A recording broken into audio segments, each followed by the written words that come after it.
If you're looking at moving to Kyle, Texas, here are the most popular neighborhoods that you need to know about.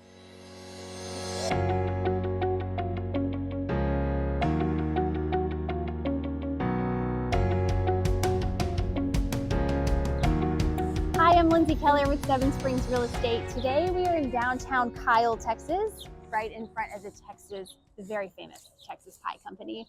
And this whole area downtown just happens to sit just west of 35 and right in West Kyle, which is where all the neighborhoods we're going to talk about today are located. Just a quick note here, all the neighborhoods we're going to talk about today are zoned for highly rated Hays ISD schools. I'm not going to go into the details on each school and each neighborhood because a lot of them overlap, but just suffice it to say they're all well-rated, well-regarded schools. All right, we're going to go through these neighborhoods in no particular order. First neighborhood to tell you about is called Cypress Forest. Cypress Forest is in Southwest Kyle. It is a relatively new neighborhood built by Scott Felder and David Weekley Homes. Both of them are builders that I would highly recommend. Also, it's important to note every builder has several different lines of product that they build in different communities depending on the price point of the area, the cost of the land, all kinds of other things, I'm sure.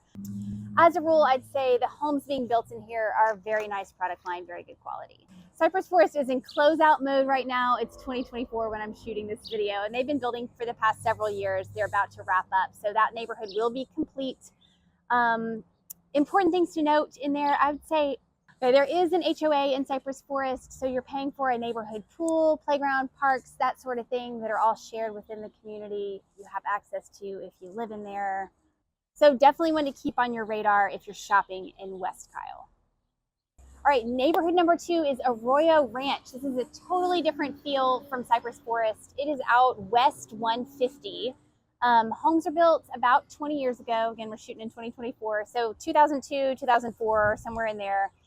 Lot sizes are much larger. You're looking at probably 3/4 of an acre per lot, some of them going up to about an acre. Homes are spread out. You don't pay any city taxes in Arroyo Ranch, so the property tax rate is lower. You also don't have city services, and you don't have community pool, things like that. There is an HOA in Arroyo Ranch. I think it's fairly inexpensive, maybe around $300 a year, and you're paying for parks, trails. I think there's disc golf out in Arroyo Ranch, but no pool.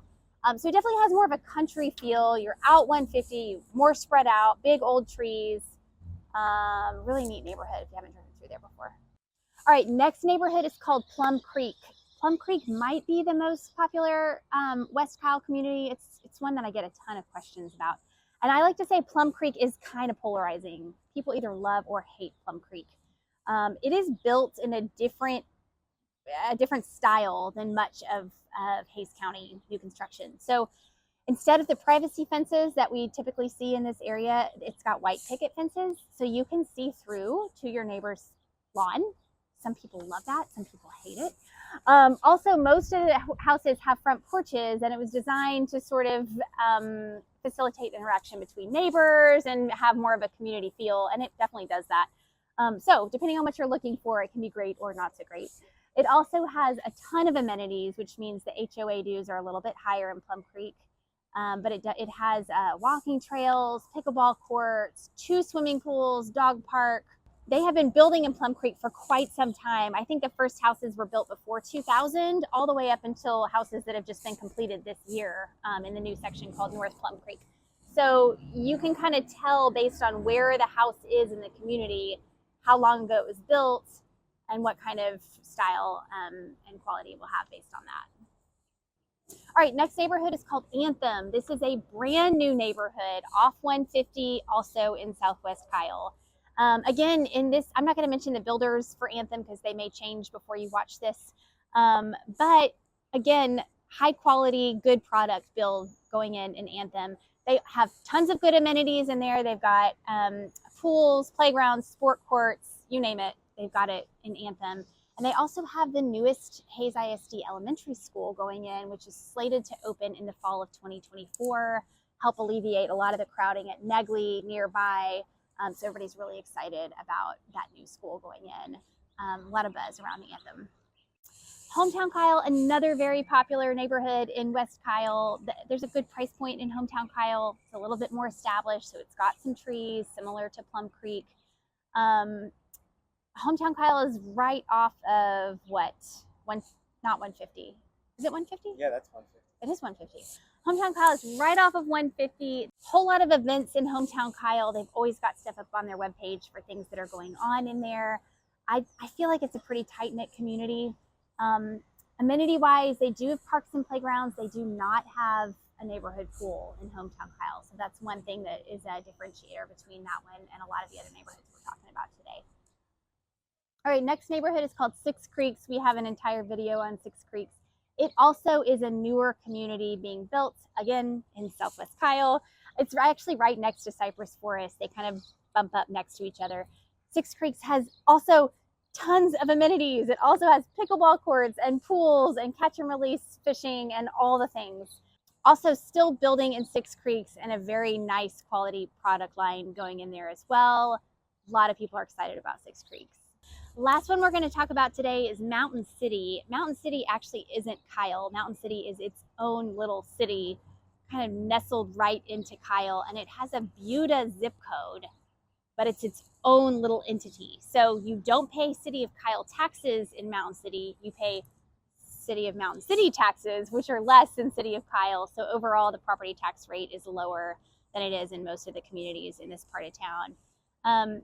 Because you don't pay city taxes, you also don't have city utilities. So houses in there have septic tanks versus public sewers. They're more spread out. It's a more established area with bigger trees and larger lots. A lot of people like it because it feels sort of nostalgic.